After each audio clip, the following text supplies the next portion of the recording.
So this will be fairly quick and fairly straightforward. This is especially pertinent because today is October 23rd, 1023, which is the, 1023, it's the 10 to the power of 23 order of magnitude of Avogadro's number. So that will be pertinent to the talk. So this is a talk that I presented to the Winnipeg Skeptics before, quite briefly, but I'll make it quick, and if you have any questions, I'd be happy to address them. So, while preparing for this talk, I briefly considered diluting what I had to say. Oh! I figured that it would be a nice bit of homeopathic humor, and although the idea wasn't especially original, I felt that it had a certain amount of charm. Until some back-of-the-envelope calculations revealed that dissolving my talk to the standard homeopathic dilution of 30C would leave me less than 1 femtosecond in which to speak. If you don't know much about homeopathy, you'll get that joke later. And no, it still won't be funny. I sort of feel bad picking on homeopathy, to be honest with you. On the pseudoscience scale, it's just one notch below the idea of a flat Earth. It offers the traditional alt-med package, a panacea that is side-effect-free. And homeopathy has a special place in my heart. So what is homeopathy, you might ask? And I'll assume that you did. It's a common misconception that homeopathy consists in primarily herbal remedies. Homeopathy is often confused with naturopathy, but it's not just that special blend of herbs and spices. It's much more ridiculous than that. Dr. Stephen Novella doesn't know injustice when he describes it as pre-scientific sympathetic magic. Homeopathy was created by Christian Friedrich Samuel Hahnemann, Sam to his friends, a German physician, as early as 1796. Although Hahnemann didn't use the term homeopathy until 1807. Hahnemann was appalled at the state of medicine in his day, which was understandable. Bloodletting, purging, enemas, and the like were all still in common use at the time, and it would be more than 50 years before Ignaz Semmelweis's proposal that hand-washing would significantly reduce mortality was finally accepted by the medical community, thanks to the germ theory popularized by Louis Pasteur. In those days, a visit to the physician could easily kill you. Hahnemann said, quote, "My sense of duty would not easily allow me to treat the unknown pathological state of my suffering brethren with these unknown medicines. The thought of becoming in this way a murderer or malefactor toward the life of my fellow human being was most terrible to me. So terrible and disturbing that I wholly gave up my practice in the first years of my married life and occupied myself solely with chemistry and writing." This seems fair. Unfortunately, chemistry wasn't exactly his strong suit. Hahnemann subscribed to a vitalist philosophy, in which illness was posited to be the result of disturbances in one's innate life forces, miasms. And he rejected the notion that disease could be caused by an outside invading entity. In other words, what we now call the germ theory. Here's how homeopathy works, or perhaps, here's how homeopathy is proposed to work would be a better phrase, as the best meta-analyses seem to show no effect at all. We begin with Hahnemann's ipse dixit law of similars. This is the voodoo part. Beginning with the observation that a particular treatment for malaria, cinchona bark, produced symptoms when ingested that were similar to the symptoms of a parasitic infection that it was meant to treat. So what he observed was that this treatment for malaria produced malaria-like symptoms. From this one instance, Hahnemann declared similia similibus curantur, or let like be cured by like, to be a fundamental healing principle. Put simply, if a substance causes a symptom in an otherwise healthy individual, it can be used to treat that symptom in a diseased individual. This is presumably why rubbing minced onions in one's face is an excellent remedy for hay fever. Or hair of the dog. Yes. Well, hair of the dog, yeah, absolutely. So, unfortunately, reality had to come in and ruin everything. You see, many of these so-called remedies were actually highly dangerous, or at the very least distasteful. The ingredients included dog feces, eye of pheasant, arsenic, and cobra venom, among a plethora of more mundane things. And so, in a rather generous attempt to make his remedies less lethal, Hahnemann invented the principle of serial dilution, also known as the law of infinitesimals. This rule states that as a remedy is diluted, its potency increases, in direct contradiction, I hasten to add, to the traditional dose-response relationship on which modern medicine is based. And so, as you might guess, homeopathic remedies are really quite dilute. Although the procedure may vary slightly, it goes something like this. 1. Select a remedy. Anything from grass to loon feather to red wine is used. And select a dilutant, usually either water or ethyl alcohol. 2. If the remedy is not already a liquid, put the substance in. If the remedy is not already a liquid, put the substance in solution. So this may involve grinding it into a paste or saturating water with it. Insoluble solids, such as bone or oyster shell, may be ground with lactose in a process called trituration. 3. Take 1 drop of the remedy liquid and dilute it in 99 drops water. 4. The remedy must be sussed. This involves shaking it vigorously 10 times. Several reports indicate that Hahnemann had a saddle maker fashion him a leather striking board stuffed with horsehair. Hahnemann believed that this procedure, potentized or activated the healing energy of the solution. So once you have diluted it in 1 part solution in 99 parts water and shaken it vigorously 10 times, you have a 1C homeopathic remedy. That is 1 in 100 parts remedy for water. For a 2C solution, you take the 1C remedy and repeat steps 3 and 4. So you take a drop of the 1C remedy, put it in 99 drops water or alcohol, shake it vigorously. For a 3C, you take 1 drop of that, put it in 99 drops water, shake it vigorously. Once the dilution is completed, the remedy can either be used as is in solution, or it can be used to saturate lactose pills. So you'll take like a sugar pill. The dilution of homeopathic remedies is measured on several scales, the most common of which are C and X, although X is sometimes written D for decimal. A 1C solution is 1 part active ingredient and 99 parts water or alcohol. A dilution of 1 in 100. A 1X or 1D solution is a dilution of 1 in 10. Consequently, a 3C solution is the same as a 6X solution, 1 part active ingredient in 1 million parts water. But now back to chemistry. In 1811, the Italian scientist Amedeo Avogadro proposed that the volume of any gas is proportional to the number of molecules that comprise it, irrespective of the nature of the gas in question. Avogadro's work was built upon by those who came after him, eventually resulting in the calculation of what became known as the Avogadro constant, which some of you may remember vaguely from your high school science classes. Anyone remember what it is? 6.02, roughly, times 10 to the power of 23. So that's the number of elementary entities in 1 mole of any substance, and specifically the number of atoms in 12 grams of carbon-12, which is how it's calculated. So again, that's 6.02 times 10 to the 23rd power. That's a humongous number. There's a humongous number of atoms in 1 mole of a substance. So what does this mean? Well, what it means is that you can't just dilute something forever, right? In any amount of substance, there are a certain number of individual entities within it.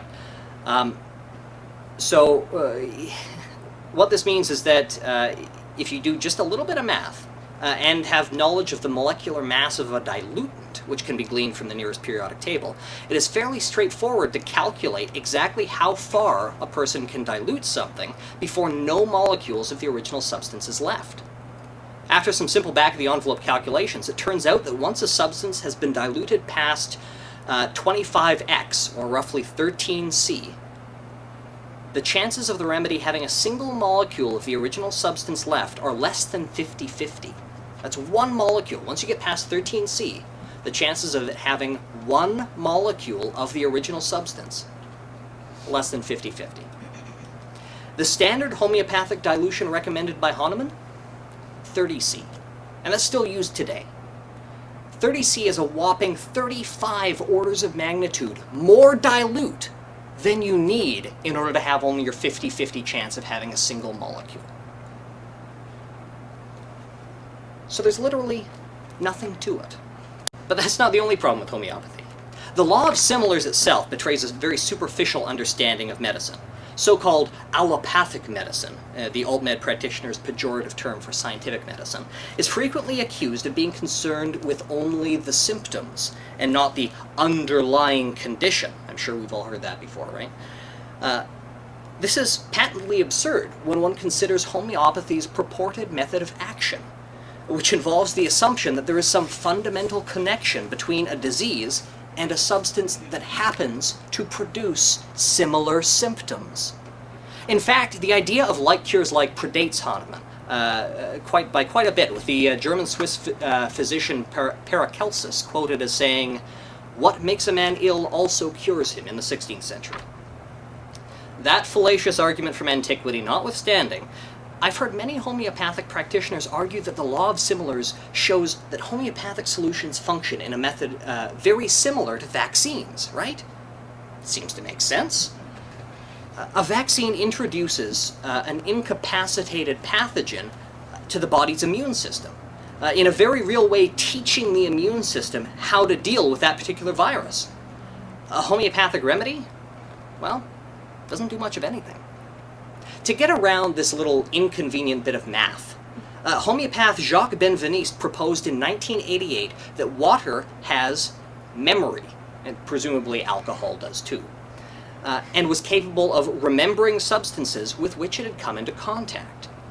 Benveniste was a little shaky on the details, and it continues to remain unclear how, even if the water did remember a substance, it could influence the body in any way with such a memory. Well, Benveniste published several trials that did have positive results. This water memory has proven irreproducible under double-blind conditions. In fact, according to the journal Nature, liquid water is incapable of maintaining ordered molecular networks for more than a fraction of a nanosecond. Yes? To go further on that, I have a nice quote about how long water has memory. Please go ahead. From a friend who's taking courses and had to learn about homeopathy. So water memory has been shown to last for at most approximately 1 picosecond. By comparison, it takes a 3.0 gigahertz CPU approximately 330 picoseconds to add two numbers together. So water memory, you're saying, lasts 1/330th of the time it takes your computer to perform the operation 1 + 1. Yes. Okay, excellent. Oh, also you're 5 minutes over. 5 minutes Over. over. Good Lord. Okay, let's finish up. More recently, homeopathic proponents have opined that water memory has something to do with quantum mechanics. Right? I've heard that before. So this water memory charade has been highly criticized, and in fact raises more questions than it answers. For example, its memory seems rather selective. To quote Tim Minchin, "It's a miracle! Take physics and bin it! Water has memory, and whilst its memory of a long-lost drop of onion juice seems infinite, it somehow forgets all the poo it's had in it." To quote Richard Dawkins, "Every time you drink a glass of water, the odds are good that you imbibe at least one molecule that has passed through the bladder of Oliver Cromwell." Although Benveniste claimed that succussion was necessary to initiate water memory, the mechanism of action has yet to be explained. Benveniste is, by the way, the recipient of two Ig Nobel Awards in chemistry. The first in 1991 was for being a, quote, prolific proselytizer and dedicated correspondent of Nature, the magazine, for his persistent belief that water, H2O, is an intelligent liquid, and for demonstrating to his satisfaction that water is able to remember events long after all traces of those events have vanished. The second, in 1998, was for a paper titled "Transatlantic Transfer of Digital Antigen Signal by Telephone Link." in which he described a mechanism for packaging homeopathic molecular activity into email attachments. The award cites his, quote, homeopathic discovery that not only does water have memory, but that the information can be transmitted over the internet. Nice. So a recent extensive review of the evidence by the Science and Technology Committee in the UK, where homeopathy is covered by the National Health Service, concluded that there was no reason to believe that homeopathy worked. While regulation of such procedures in the United States is nominal, Health Canada's Natural Health Products Regulations under Canada's Food and Drug Act is responsible for overseeing homeopathic remedies in Canada. To quote from their website, though all natural health through the Natural Health Products Directorate, Health Canada ensures that all Canadians have ready access to natural health products that are safe, effective, and of high quality, while respecting the freedom of choice and philosophical and cultural diversity, blah, blah, blah. Okay. When regulating homeopathic remedies, Health Canada mandates that evidence for efficacy be presented if the manufacturer wishes to include recommended uses for the product. These high standards of evidence may include a simple reference to, quote, traditional use, or may go further, referencing either provings or the homeopathic materia medica. Note that several reference materials that Health Canada deems acceptable for evidence of efficacy predate the germ theory of disease. For those of you who are wondering, a homeopathic proving involves the administration of undiluted homeopathic ingredients to one or more participants in the trial. In fact, Samuel Hahnemann's own ingestion of cinchona bark might be considered the first homeopathic proving. After exposure to the substance in question, subjects are prompted to describe any emotional or physiological effects that they experience. These effects are noted, as the homeopathic philosophy dictates that under dilution, these are the symptoms that the remedy will treat. Note that no form of blinding or control is mandated. One homeopathic proving that I found describes a remedy, quote, made by exposing powdered milk sugar to a powerful telescope in Boston, Massachusetts. Well, it was focused on the planet Saturn. Yes, this proof describes a homeopathic remedy in which the active ingredient is Saturn.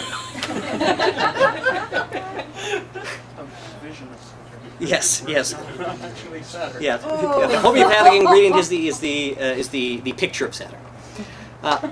Things are further complicated when companies bypass the standard Health Canada or FDA approval process by claiming that their product is homeopathic, when in fact it contains dilutions of only 1 or 2x. This can pose a problem when the active ingredient is dangerous, as was the case with Zicam, for those of you who remember. Remember what happened with Zicam? It was a nasal spray purported to treat cold and flu, which had a measurable quantity of zinc in it, which caused at least 130 consumers to purportedly lose their sense of smell. I'll finish up by quoting Perry DeAngelis, the late Perry DeAngelis, former contributor to the Skeptic's Guide to the Universe. He said, "Are you sure that the law of infinitesimals refers to dilution, and not the IQ of adherence to this theory?" Thank you very much. I have a really quick question. Yes. So they started selling these things as like the dog feces and pheasant's eye, like not dilute, and then he's like, oh, no one will take this. Maybe I'll just put a lot of water in it. I don't know that they started selling it that way. I don't know a lot about the past economics involved with homeopathy. But that's how it started, with just like with undiluted stuff, and then. Yeah, he came up with the like cures like before he came up with the serial dilution. Okay. Just a comment. If you go to the Canadian Homeopathic Association's website, not all of what you said, but a lot of the history of it, they just plainly explain it the way you did. Yeah. It's actually kind of surprising to me that they're that forward about that, but they are. It's not a secret. Yeah. It's just crazy. Sure is. All right, so